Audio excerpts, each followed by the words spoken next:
Hey, what's going on, everybody? It's the CD guy, Johnny Z here. Thank you so much for tuning back into the channel, and today I'm going to be counting down the top 10 best 5-album runs in metal history. Couple things up the top here. So first, I decided not to include rock in this list because I feel like once I open this list up to rock, then, you have to factor in your Beatles, your Stones, your Pink Floyds, your AC/DCs, and the list just gets far too predictable. So, I wanted to focus only on metal here for today. Maybe a rock video is for another time.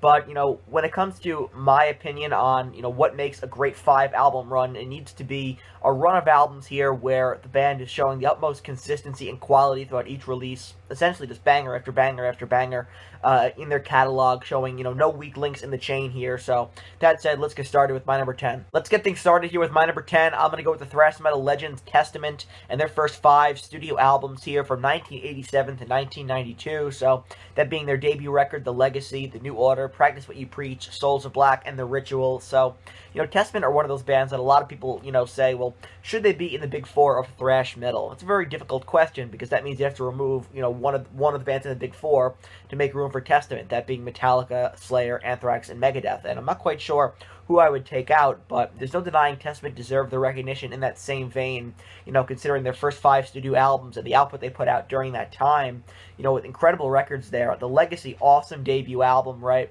The New Order is my favorite album of theirs. I think it's an incredible sophomore release.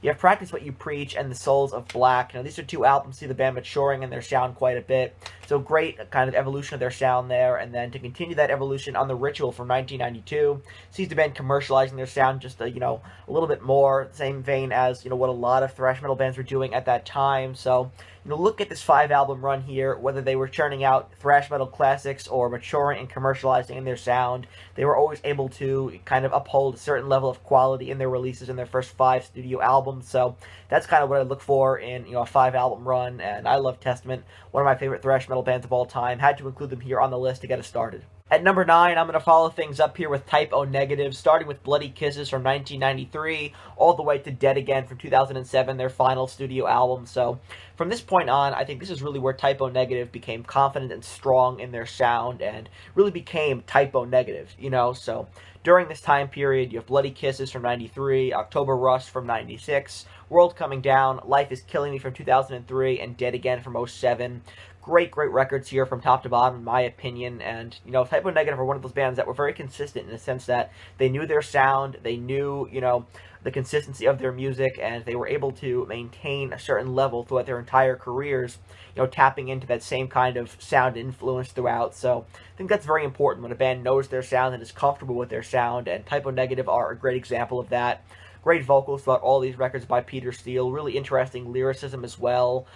For me personally, I think that Life Is Killing Me is probably the best out of these 5, but considering these are the last 5 studio albums in the Type O Negative catalog up until Peter Steele's death in 2010, they're all fantastic here and worth a mention for sure. So coming in at number 9, I'm going to go with Type O and their 5-album run from Bloody Kisses all the way through Dead Again from 1993 through 2007. Just like what I was talking about with Testament before, let's go with some more thrash metal essentials here by Megadeth.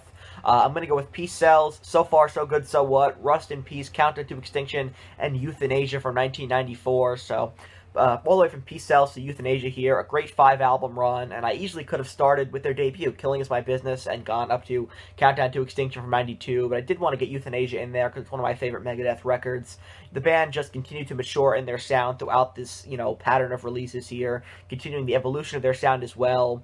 Peace Sells, So Far, So Good, So What are great albums, but there definitely is room for improvement. And then you get Rust in Peace, where they finally, put it all together, in my opinion. Countdown to Extinction, they commercialize their sound, tighten things up a bit. Still a fantastic record. And then Youthanasia, like I said, one of my favorites. Had to include it here in this lumping of the 5. That's why I decided to start with Peace Sells, so I could include it. But, it really could be a 6-album run, considering the debut was fantastic, too. But for me, for this 5-album run here, I needed to include Youthanasia. I think bookending it with that record and Peace Sells is fair enough. So coming in at number 8 here, we have Megadeth from Peace Sells all the way to Youthanasia. Just a fantastic output here by Megadeth with their, 5 out of their first 6 studio albums that I think are just incredible consecutively and show great evolution of the band's sound. At number 7, I'm going to go with Tool, and literally every album they have in their catalog. They only have 5 studio records, and they're really a band that exemplified quality over quantity, right? So over the course of their careers, their decades-long careers, only 5 studio albums have been released, that being Undertow, Inema, 10,000 Years, Lateralus, and Fear Inoculum, released a few years ago. So again, throughout their catalog, not a lot of releases here, but 5 in a row, and all of them are absolute bangers in my opinion.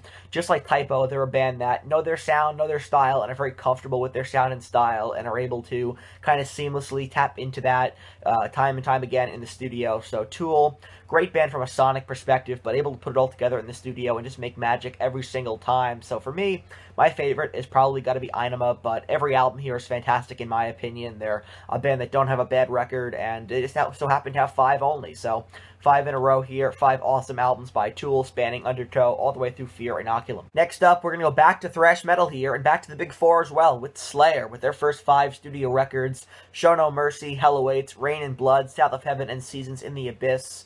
There's one thing I guess you can take from this list here, is that early thrash metal did not miss, and, you know, obviously I'm too young to have grown up during this era, but if you're somebody who grew up while these albums were coming out, I mean, this is just a fantastic metal scene here, right, in thrash, and, you know, all these albums coming out, no stinkers in the bunch, right? So Slayer, no exception to that either. Starting off with Show No Mercy and Hell Awaits, you know, 2 albums that are very much early Slayer, not too polished, but still super heavy thrash essentials. Then you have Rain and Blood, their masterpiece of a record. South of Heaven sees them slowing things down a bit, and Seasons in the Abyss, probably one of the more commercial sounding albums, in a sense that it's super tight. You know, I really enjoy it, but, you know, it sounds very crisp. So in the sense of all 5 of these records, it shows the band coming into their own, I feel like, in the studio, and getting more comfortable with each release, and, you know, eventually evolving into the Slayer that we all know and love. So very important here to highlight how essential all 5 of these records are in not just the development of thrash metal, but the development of Slayer as a whole, and the legacy that they would go on to leave behind. So great stuff here with their first 5 studio albums by Slayer: Show No Mercy, Hell Awaits, Rain and Blood, South of Heaven, and Seasons in the Abyss. All great records. Moving into the top 5 now, I'm going to go with Pantera. From 1990 to 2000, they released 5 great studio records. And by the way, did anybody buy this box set when it came out? Very affordable here. You get those 5 classic albums all in one kind of, you know, small box set here. But, you know, of course, from 1990, you have Cowboys from Hell, the record where they really found themselves. Then Vulgar Display of Power. Great album. Far Beyond Driven, probably my least favorite out of this lumping here, but still a fantastic record nonetheless. No hating on that album. I'm just saying that I don't think it's as strong as the others, but still upholds a certain level of quality that, you know, I'm looking for in this list. The Great Southern Trendkill, my favorite Pantera album, and Reinventing the Steel, their last studio record, which, for my money, is severely underrated, and, you know, not a lot of people tend to, you know, pay attention to this album and tend to gravitate towards the other records released in the 90s, but, you know, for me, I find this album to be really heavy and really enjoyable, and a great send-off for Pantera. So, you know, they're one of those bands that their catalog just got heavier and heavier as they went on, right? Dimebag Darrell with some incredible bone-crunching riffs. Phil Anselmo's vocals got more abrasive and, you know, super heavy, more heavy as the catalog would go on as well. They're a band who found their sound, discovered their strengths as well around the time of the release of Cowboys from Hell, and just did not look back, right? Really did help to preserve heavy metal throughout the 90s with so much changes going on in terms of the rise of grunge and alternative. So they were one of those bands that did not change with the times and were able to, you know, continue to remain consistent throughout the 90s, if not heavier, as the 90s went out. So for that, they're my number 5 on the list, with Cowboys from Hell, Vulgar Display of Power, Far Beyond Driven, The Great Southern Trendkill, and Reinventing the Steel. 5 great records from 1990 all the way to 2000. Number 4, let's go with the first 5 records by Metallica. Yeah, it has to be on here. You know, I mean, some people hate Metallica. I don't understand the hate. They're my second favorite band of all time, but some people, you know, will say, well, they only did, you know, great work up until Injustice for All. After that, there's nothing good in their catalog. There is, in my opinion. The Black Album is fantastic, if not overplayed. That's the 5th album here. 5 in a row by the band that, like Slayer, sees them really coming into their own, maturing in their sound, and then at the end, you know, maybe a little bit unlike Slayer, commercializing to, you know, a very accessible extent here, where it turned off a lot of people at first, but also, you know, maintained and gained a lot of fans for them in the long run. So, looking at their catalog here for the first 5 records, it's really interesting. Of course, Kill 'Em All, fantastic debut here by young Metallica. My favorite here is Ride the Lightning. It was one of my favorite sophomore records of all time. In my opinion, their best.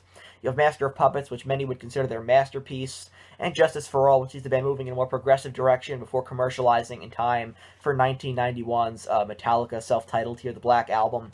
All incredible records. I think they all bring something different to the table, in my opinion, and I find that even with the commercialism here on the self-titled album, the Black Album, I don't mind it. I think that, it's something that every band does at some point, or not every band, but most bands do at some point, and if you're able to find that right balance between commercialism and, still being able to produce heavy music like they did on this album, there's nothing wrong with that, and I enjoy the pattern they went down, in the future, during the Load and Reload era. I pretty much dig all eras of Metallica, so I don't think they have a bad album, but probably after Load is where you sort of see a decrease in their quality, just a little bit of a decline, but for their first 5 albums, I'd even go as far as to say their first 6 albums, including Load, not a bad record here in the bunch, and I enjoy them very, very much, but their first 5 are absolute metal essentials, and the first 4 are absolute thrash essentials as well, so had to be on this list here in some capacity. Coming in at number 4, I'm going to go with the first 5 releases by Metallica from their debut from 1983, Kill 'Em All the way to 1991's The Black Album. You'd be hard-pressed to find a more perfect catalog than that of Death's. So that said, coming in at number 3, I'm going to go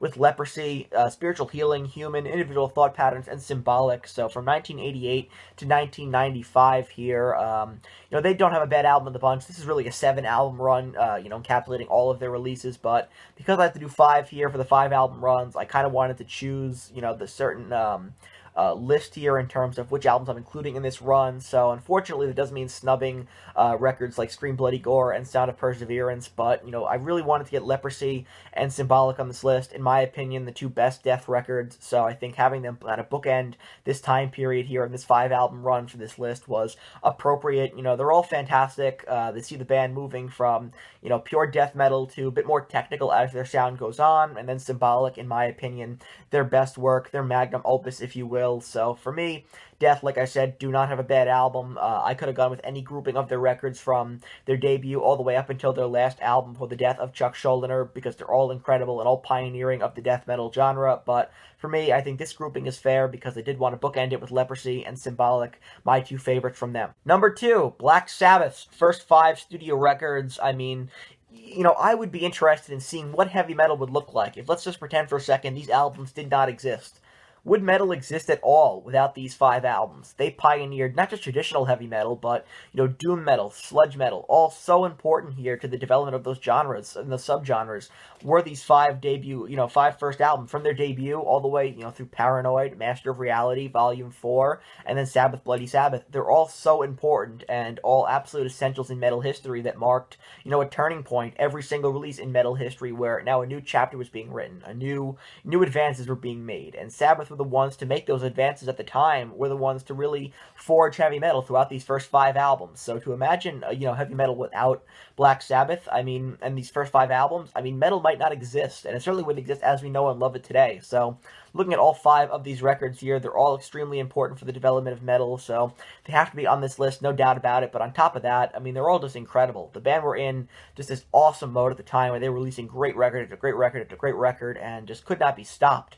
The original lineup of Black Sabbath was an absolute force to be reckoned with in their earlier years before they would begin to get burnt out around the time of Technical Ecstasy. But you could really, extend this run, not just through Sabbath, Bloody Sabbath, but Sabotage as well. Just a great album. So 6 in a row there. And I like Technical Ecstasy. I think it's really underrated, but definitely starts a decline in quality. But those first 5 and 6 studio albums as well, including Sabotage, are all absolutely amazing and all need to be, put in consideration for one of the best runs in metal history. My number 2 here on the list. Let's go with the first 5 from Black Sabbath, from their self-titled debut all the way up to Sabbath, Bloody Sabbath. And finally, coming in at number 1 here, I'm going to go with the 5-album run of Iron Maiden, from Number of the Beast from 1982 all the way through Seventh Son of a Seventh Son from 1988. Now, I could have started all the way back to their debut in 1980, right? Their self-titled debut, and then Killers, the 2 albums with Di'Anno. I could have started there with Paul Di'Anno, but I decided to start with the first 5 from Bruce Dickinson, when he joined the band, because that's my favorite era of the group. So I feel like when Bruce joined in 1982, it took the band to the next level as far as I'm concerned, right? Number of the Beast, absolute metal essential. Not a bad song on here. It also includes the greatest heavy metal song of all time, in my opinion, Hallowed Be Thy Name, just my opinion. But then you have Peace of Mind, another incredible album, kind of picks up where Number of the Beast left off. You have Power Slave, another extremely important album, not just in the Maiden catalog, but in metal history, just in general, right? Then Somewhere in Time, finally getting its recognition here on the Future Past tour.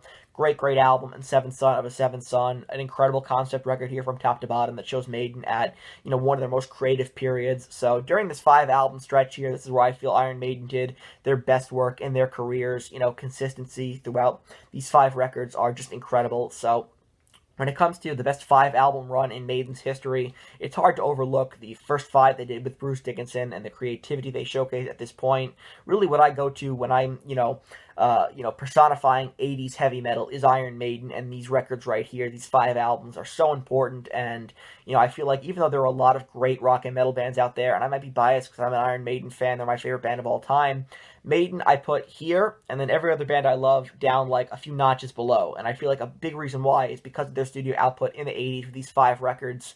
There were a lot of bands who reached a Maiden-esque level, at times in their careers, but weren't able to sustain it and operate at the level that Iron Maiden were able to operate at for a majority of the 80s with these 5 records, in my opinion. So that said, coming in at number 1 here, I'm going to go with the 5-album stretch of Number of the Beast, Piece of Mind, Power Slave, Somewhere in Time, Seventh Son of a Seventh Son from 1982 to 1988. Just pretty untouchable stuff. So that wraps up my list of the top 10 best 5-album runs in heavy metal history. If you enjoyed this video, please give it a thumbs up, subscribe to the channel down below, turn on the bell for notifications so you never miss a new upload. Be sure to share this video around Facebook, Twitter, Instagram, wherever you want to share it on social media. That'd be greatly appreciated. And let me know down in the comment section below, what are some of your favorite 5-album runs in metal history? I want to hear from you. And would you be interested in seeing a sequel at some point, doing just rock bands? I want to hear your opinions. Let me know all that good stuff down in the comments. And until next time, it's the CD guy, Johnny Z, signing off. Take care, everybody.